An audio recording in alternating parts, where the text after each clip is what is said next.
Members of the House, it is my great pleasure to introduce to you His Excellency, the 16th President of the United States, President Abraham Lincoln.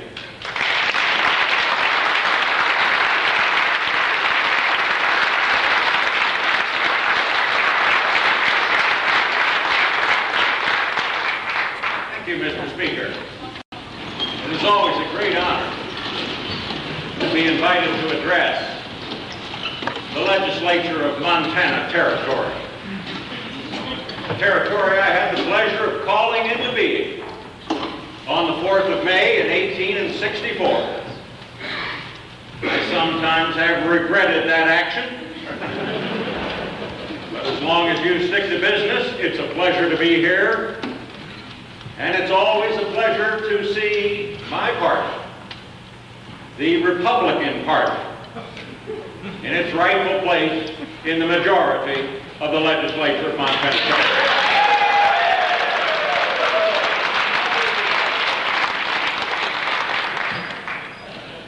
And as for the loyal opposition on my left, you can fool some of the people all of the time, and all of the people some of the time, but you can't fool all of the people all of the time. And I will say to you that if you wish your message to be heard, you must compete in the political arena. One of the great sources of strength of the Union in the great Civil War that we waged during my administration was the political system, the two-party system, whereby we Republicans had to defend our controversial policies before an often skeptical electorate.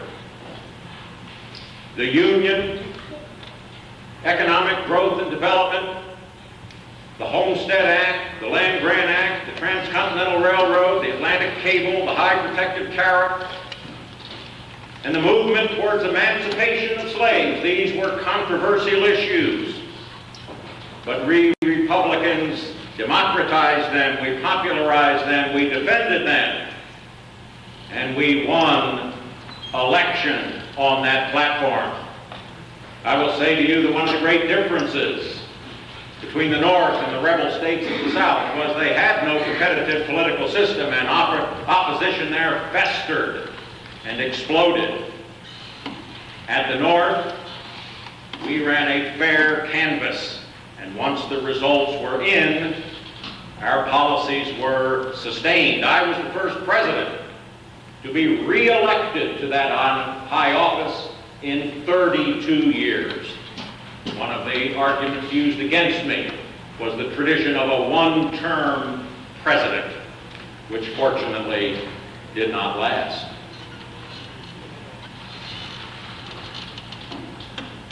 My father, Tom Lincoln, was an honest man. He was a farmer, barely literate. He could read a little, almost write his own name, but he lacked ambition.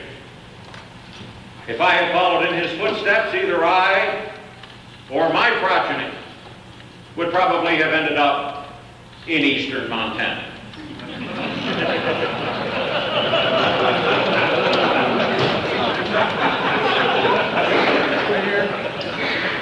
Instead, I became a lawyer.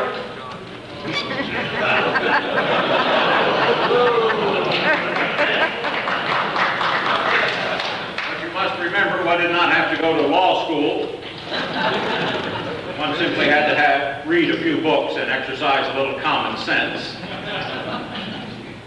The only lawyer, I might add, in American history to have earned the name Honest Abe.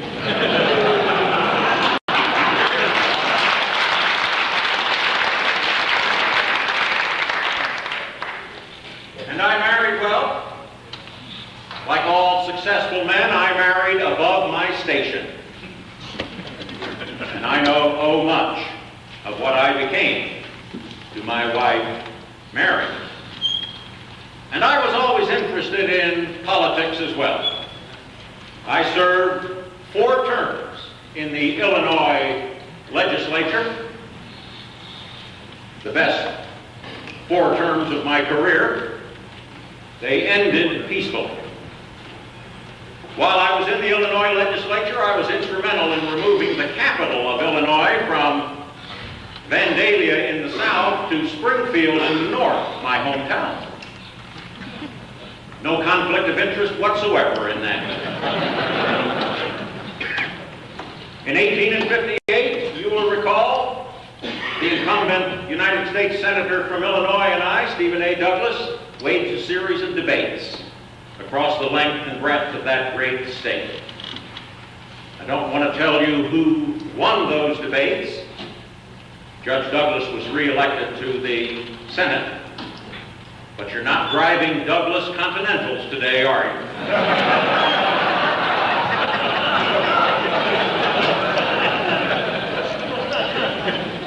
I was elected to this high office in 1860 with the lowest percentage of the popular vote of any victor in American presidential history. 39% of the vote.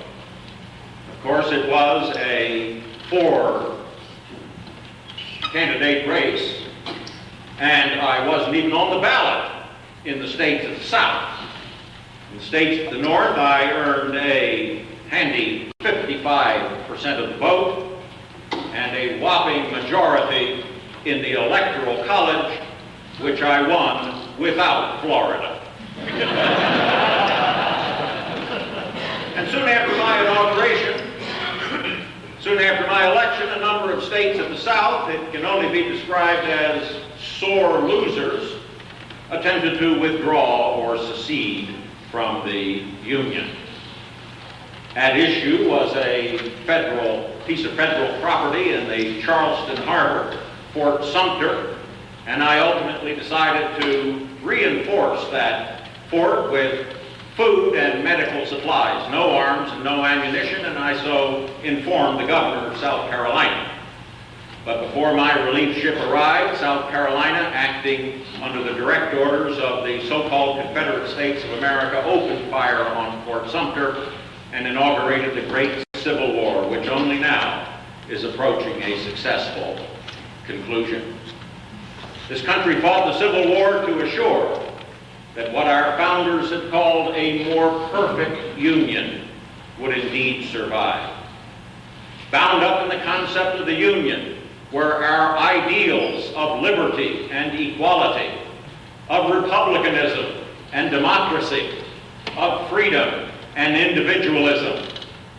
If the Union were to fail, these values would fail as well. And so we waged a great civil war over 4 long years so that government of the people, by the people, and for the people should not perish from the earth, not from the United States, not from the Western Hemisphere, but from the earth.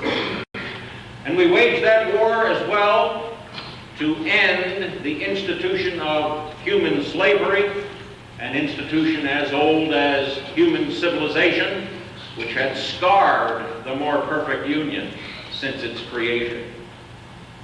And I have to believe, ladies and gentlemen, that the emancipation of American slaves, achieved by the proclamation I issued on the 1st of January of 1863 and then the 13th Amendment to the U.S. Constitution, the abolition of slavery was the best thing we have ever done as a nation. It was our finest hour. This nation has achieved many great and good things in its long history, but overthrowing slavery tops the list. I also believe, ladies and gentlemen, that the Great Civil War was inflicted on us by the Almighty as a punishment for slavery. And it would last as long as God willed it to last. But when it ended, with malice toward none, with charity for all, with firmness in the right as God gives us to see the right, let us strive on to finish the work we are in, to bind up the nation's wounds, to care for him who shall have borne the battle, and for his widow and his orphan, to do all which may achieve and cherish a just and a lasting peace among ourselves and with all nations. Fellow citizens, I bid you an affectionate farewell.